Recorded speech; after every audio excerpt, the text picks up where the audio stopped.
right, so get ready because we're diving deep into the UK prison system today.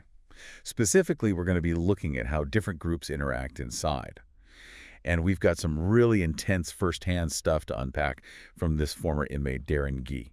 Yeah, you know what's interesting about Guy is that he really provides this raw look at the social dynamics in prison, like a side most people never get to see. Totally. And he does not hold back. Like, he talks about this whole system of taxing in prison, Mm. which is basically like protection money. Yeah. Right. But the really interesting thing is how he ties it to these power struggles within the prison. He mentions this Liverpudlian gangster, pretty notorious guy, David Tanner. Okay, yeah. And Tanner was allegedly paying for protection from Muslim gangs, like inside prison. Wow. Is that something you're surprised by at all? It really highlights how much these gang affiliations matter, even, or maybe even especially in prison. You've got someone like Tanner who out in the world is a powerful figure, but in prison, even he feels like he has to pay for protection. It's like the rules are totally different in there. Absolutely. So Guy gets moved from a less strict prison called Franklin to a much tougher one called Whitmore. Okay. And Whitmore has a way bigger Muslim population. But what's interesting is Guy talks about how the Scousers, the Liverpudlian inmates, were basically untouchable in Franklin. But in Whitmore, totally different story. Yeah, and that's where it gets really fascinating because Guy talks about this thing that often happens in prisons, this idea of collective punishment, or stitching up, as they call it. Interesting. Basically, one person might be targeted for something their group supposedly did, even if they weren't involved. Wow, so it's like you're not just an individual in there, you're representing your whole group. Exactly. And that creates this really intense environment. It's not just about you surviving, it's about navigating these existing rivalries. Right.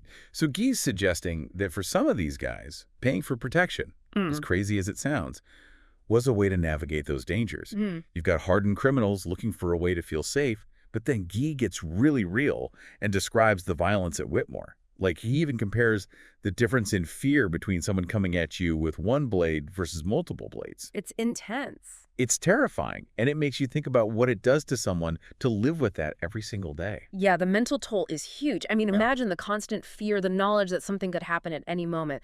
And it's not just the physical stuff, it's the threat, the lack of control. It wears a person down. Makes you wonder how anyone copes in that kind of environment. Well, Guy talks about finding some peace in his faith and relying on his past to stay resilient. I mean, it's remarkable. Even in that environment, he finds ways to hold on to some hope. Yeah, talk about resilience. That's incredible. But then he brings up this whole other aspect of the UK prison system, the difference between private and public prisons. Right. And this is where things get even more interesting. Like, he describes a huge difference between the two. Private prisons, he almost makes them sound. He uses the word comfortable. Right. He does. And this is where things get tricky because we have to ask, what is prison for? Is it about punishment, rehabilitation, or both? Right, comfortable. It's a strange word to think about in the context of prison. What was it about the private prisons that stood out to him? Well, he talks about the difference in the living conditions. Like, private prisons, at least in his experience, had more amenities. He even describes them as luxuries, better food, cleaner facilities, more recreation. It challenges our perceptions of prison. And he seems to think that this difference is actually a bad thing for certain inmates, especially younger ones, which I've never really considered before. What's his reasoning there? So he's saying that when young offenders start out in these relatively comfortable private prisons, they might not be prepared for what the system is actually like. Oh, interesting. They get used to a certain standard, and then when or if they're transferred to a public prison later on. It's a huge shock. Exactly. He describes it as being completely unprepared for the harsh reality of a public prison, the violence, the lack of resources. He even goes so far as to say it could hurt the rehabilitation. Like, the system is setting them up to fail. At least that's Guy's perspective. Wow. That's a powerful statement. It Yeah. really makes you question the purpose of these different environments. Like, if the goal is rehabilitation, should there be such a huge difference? Right. And this goes back to the whole debate around prison privatization. On the one hand, you have people who say private companies can run prisons cheaper and maybe even better. Which I guess, based on Guy's experience, makes sense. But then there are people who are against making money from the justice system. They worry about cutting corners, neglecting inmates' needs, and focusing on punishment instead of rehabilitation. And it gets even more complicated when you consider those long-term consequences Guy's talking about. Good point. Does having a softer environment early on make it harder for someone to adapt to harsher conditions later, or even to come back to society when they're released? It's a question that's tough to answer for sure, but it's a question worth asking. And that's where I think Guy's experience is so important. He isn't just talking about theories, he's talking about what he saw. And he doesn't shy away from the tough stuff. Like, his take on personal responsibility is pretty blunt. He basically says if you can't even handle the luxury of a private prison, you should stop committing crimes. It is a bold statement. It makes you wonder, is it really as simple as just choosing not to break the law? But then you factor in everything Guy's brought up. Right, the power dynamics, the violence, those differences between private and public prisons, it's complex. Makes you think twice about whether it's that simple. Are there bigger things at play here? Things that lead to people ending up in the system in the first place? Exactly. Are there social or economic factors that make those choices more complicated? It's something to think about. It's a lot to unpack. I feel like Guy's story goes from being this really interesting anecdote to this launching point for thinking about bigger issues like criminal justice and our roles in all of it. What do you think? I agree. It's not just about individual stories. It's about using those stories to examine the system itself. You're right. It's not just about individual stories. It's about using those stories to examine the system itself. We've been looking at these private versus public prisons, but I'm curious, in the UK, is there a big difference in the rates of people going back to prison? Recidivism between the two systems? That's a really important question, and researchers are trying to figure that out. It's tough because so many things can cause someone to reoffend. But some studies are showing that, at least for certain groups of people or types of crimes, there might be a difference in those rates. That's really interesting. It kind of suggests that the environment itself might play a part in whether someone can turn their life around or not. Yeah, and it goes back to what we want prisons to be, just punishment or a chance to change. And if it's the latter, then the system has to create an environment that actually supports that. It's a lot to think about. You mentioned earlier this informal economy in prisons, like the taxing system. That's in public prisons. But what about private prisons? Does that same stuff go on there? Does Guy say anything about that? That's a great question. And honestly, G doesn't really get into the level of detail about the private prisons. He's mostly focused on the different living conditions and the overall vibe. But it's a valid point. If we're comparing private and public prisons, we need to know if those same power structures exist in both. Right. It's like opening up a whole other can of worms just when we thought we were getting somewhere. Exactly. Which honestly is kind of fascinating, shows how much we still don't know.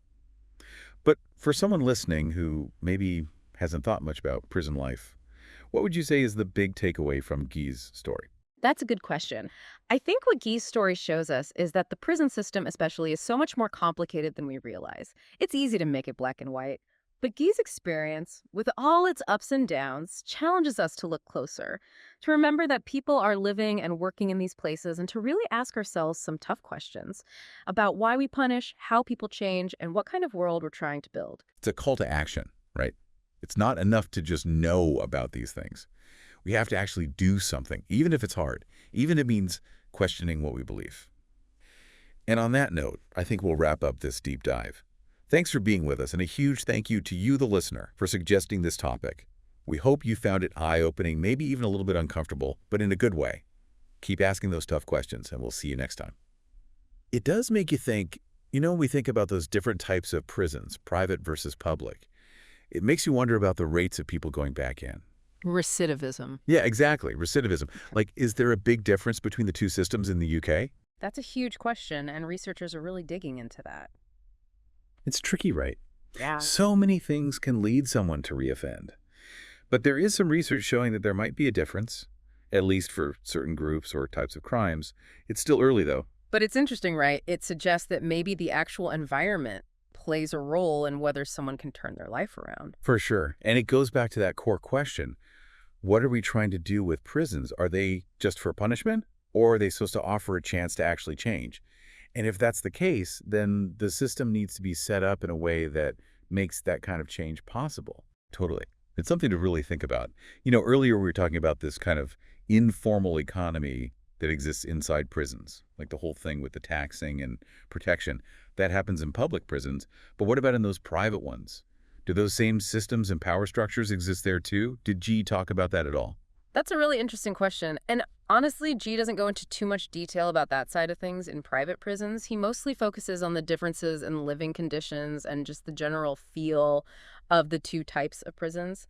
But it's a valid point for sure.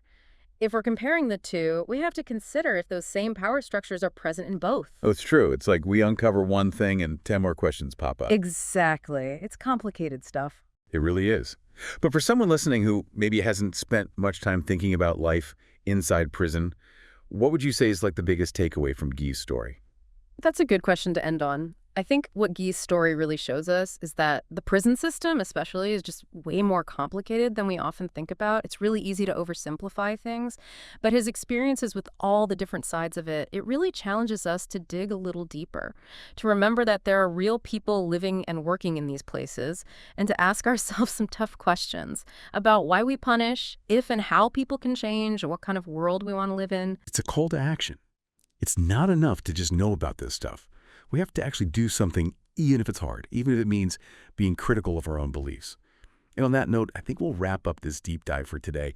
As always, thank you for being with us, and a huge thank you to you, the listener, for this really thought-provoking request. We hope you found this deep dive insightful, maybe a little challenging. And until next time, keep those questions coming, and we'll keep on digging.